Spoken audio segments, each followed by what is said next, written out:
سلام دوستان، من میرسم. امروز اومدیم با یه ویدیو جدید. اولین ویدیوی بلند کانال ما، اما دیگه به هر حال داریم شروع میکنیم. درباره جام جهانی باشگاه است. میخوایم یه جنبندی و یک صحبت و یه توضیح درباره جام جهانی باشگاه بهتون بدیم. اول از همه میخوایم درباره پدیده بازیکن پدیده و آقای گل جام جهانی باشگاه با شما صحبت کنیم. بعد درباره تیم قهرمان جام جهانی باشگاه که خودتون میدونین، و بعدش هم درباره تیم پدیده جام جهانی باشگاه با شما صحبت کنیم. اول از همه بریم سراغ قهرمان جام دیگه. چلسی قهرمان جام جهانی باشگاه، تیمی که واقعا خیلی خوب در فینال بازی کرد. جدا از اینکه تو فینال خوب بازی کرد، تو مرحله‌های دیگه خیلی تیم‌های خوبی رو حذف کرد. تیم مثل فلومینزه که یکی از تیم‌های پدیده بود توی این فصل، رو تونست حذف کنه. خب چلسی واقعا تونست تیم خوبی رو حذف کنه و به اینجا برسه و واقعا خیلی غیر منتظره این فصل کار کرده. تونست لیگ کنفرانس رو بگیره و تو لیگ هم تونست همین چمپیونز لیگ رو بگیره و در نهایت تونست جام جهانی باشگاه هم بگیره.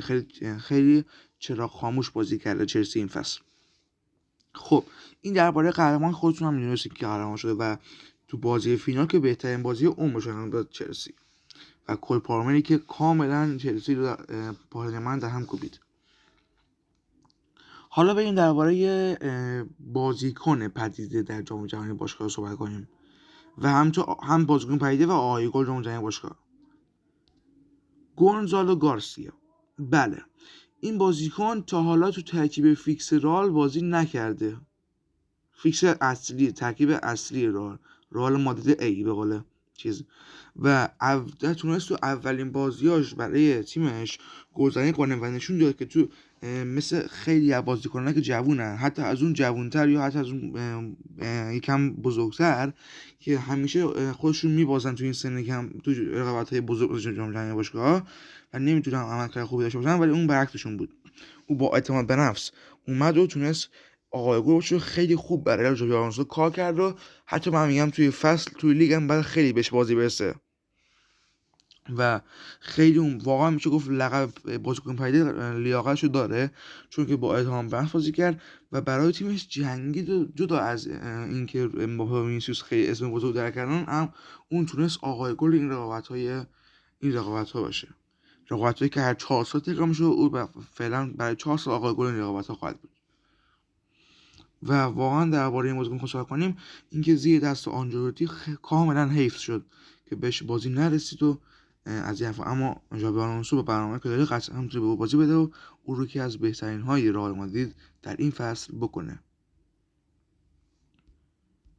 خب این هم که درباره گونزالو گارسیا که خیلی مهاجم خوبیه، که علاوه بر قدی کوته که داره خیلی خوب هد میزنه، کلا ویژگی‌های فوتبالی خیلی خوبی داره، شوت‌های خوبی میزنه با سنش کمه و لیاقت بازی توی این فصل به نظر من بعضی بازی ساده داره.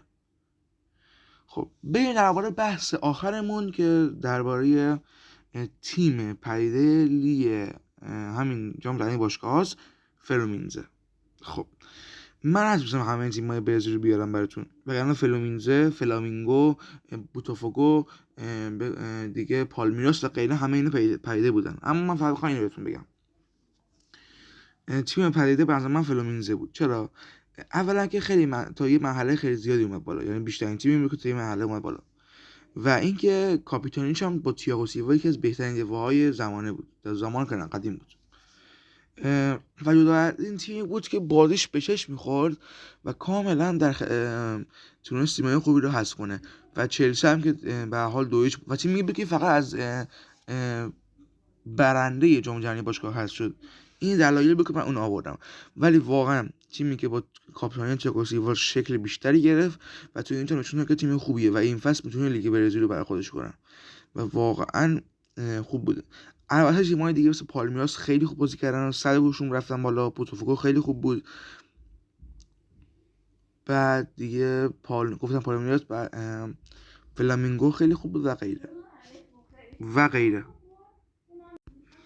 خب خب اینم درباره جام جهانی باشگاه‌ها.